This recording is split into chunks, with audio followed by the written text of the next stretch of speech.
اللہ نے حضرت ابراہیم کو اولاد نہیں دی، پھر زمانے کے بعد دی، پھر دینے کے بعد کہا کہ جاؤ وادی غیر ذی زرع ان میں چھوڑ کے آؤ۔ سخت گرمیاں ہو جائیں تو لوگ بچوں کو سکول نہیں بھیجتے، چھٹیوں کا اعلان ہو جاتا ہے، لیکن حضرت ابراہیم چھوڑ آئے بچہ۔ اور بچہ، ایک تو بچہ اللہ تعالیٰ روٹین میں دیتا ہے تو اس کی قدر و منزلت اور ہوتی ہے، اور ایک بندہ بڑی دعاؤں التجاؤں خواہشات کے بعد لیتا ہے، اس کی قدر و منزلت۔ وہ بچہ جو بڑی دعاؤں کے بعد لیا، کہا چھوڑ آؤ، کوئی کھانا نہیں، پانی نہیں، دانا نہیں، حضرت ابراہیم چھوڑ آئے۔ 13 سال اکٹھے رہنے کی اجازت نہ ملی، اور جب اجازت ملی تو کہا اب چھری اٹھاؤ اور بیٹے کی گردن پہ چلا دو۔ آپ اس کو آسان کام سمجھتے ہیں؟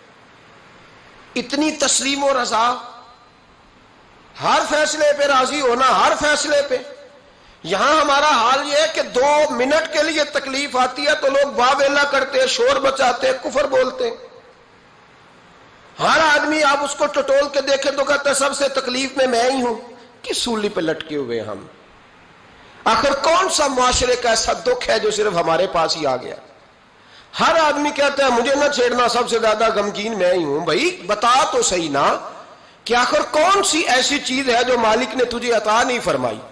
لیکن ہماری آزمائشیں ہیں، ہمارے جملے ہیں، ہماری گفتگو ہے کہ ان سے شکوہ چھلکتا ہے، ان سے شکایتیں ٹوٹ ٹوٹ کے نیچے گرتی ہیں۔ ہم یہ سوچتے ہی نہیں کہ ہمیں نہیں پتا ہمارے حق میں بہتر کیا ہے، ہمارے رب کو پتا ہے کہ ہمارے حق میں بہتر کیا ہے۔ اس لیے لوگ شکایت نہیں کرتے تھے، آج ہر بات پر شکایت ہے، ہر بات پر لوگ شکوہ کرتے ہیں، اور ہر بات پر لوگ اللہ تبارک و تعالیٰ کی بارگاہ ناز کے نافرمان بنتے ہیں۔ اور پھر سوال کیا، یا اللہ تو راضی ہو جا، یا اللہ تو۔ اور اللہ کیا فرماتے ہیں موسیٰ اپنی قوم سے کہو یہ مجھ سے راضی ہو جائے، میں بھی ان سے راضی ہو جاؤں گا۔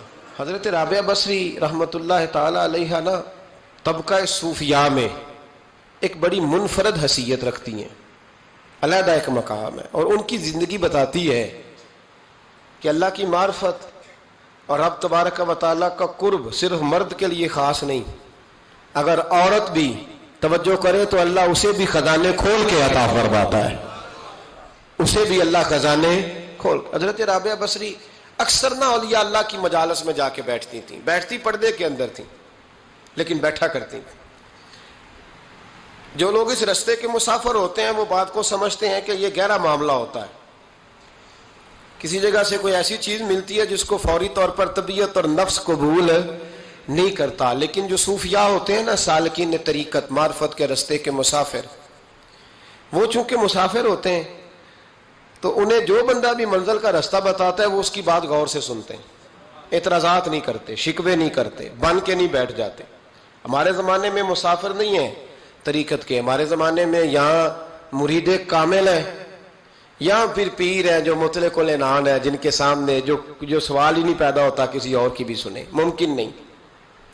حضرت رابعہ بصری بیٹھی تھی، حضرت سفیان ثوری بہت بڑا نام ہے، یہ وہ شخصیت ہے کہ جب جایا کرتے تھے تو اولیاء اللہ کھڑے ہو کے ان کا استقبال کرتے تھے، بغداد میں اتنا بڑا درجہ تھا ان کا۔ حضرت جعفر بن سلیمان بھی بیٹھے تھے، سفیان ثوری بھی بیٹھے تھے۔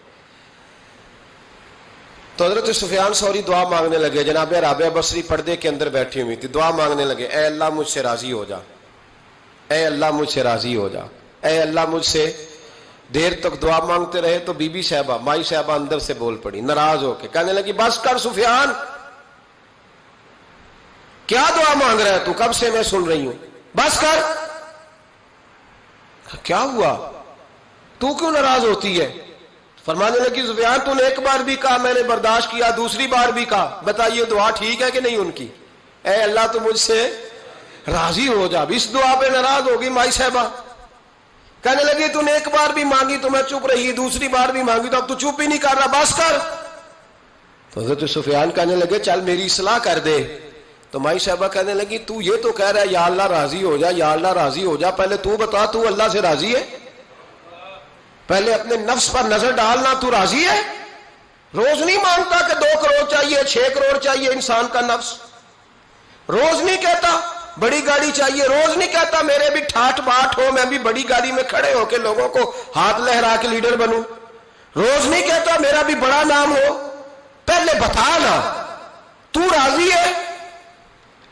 حضرت سفیان ثوری نے جب بات سنی تو جھگڑا نہیں کیا بلکہ اللہ اکبر کہا، چیخ مار کے رونے لگے، کہنے لگے رابعہ تو سچ کہتی ہے، ابھی تو میں اس منزل تک نہیں پہنچا کہ میں رب سے راضی ہو جاؤں تو میں اسے راضی کرنے چلا ہوں، تو سچ کہتی ہے۔ قریب ہی حضرت جعفر بن سلیمان بیٹھے تھے، وہ بی بی رابعہ کے پاس گئے، کہنے لگے مائی صاحبہ مجھے تو بتا دیں آخر بندہ اللہ سے راضی ہوتا کب ہے، یہ منزل شروع کب ہوتی ہے؟ تو آپ فرمانے لگے اس وقت کہ بندے کا جو حال نعمت ملنے پہ ہوتا ہے نا، جب وہی حال اس کا مصیبت آنے پہ ہو تو پھر سمجھو وہ اپنے رب سے راضی ہو گیا ہے۔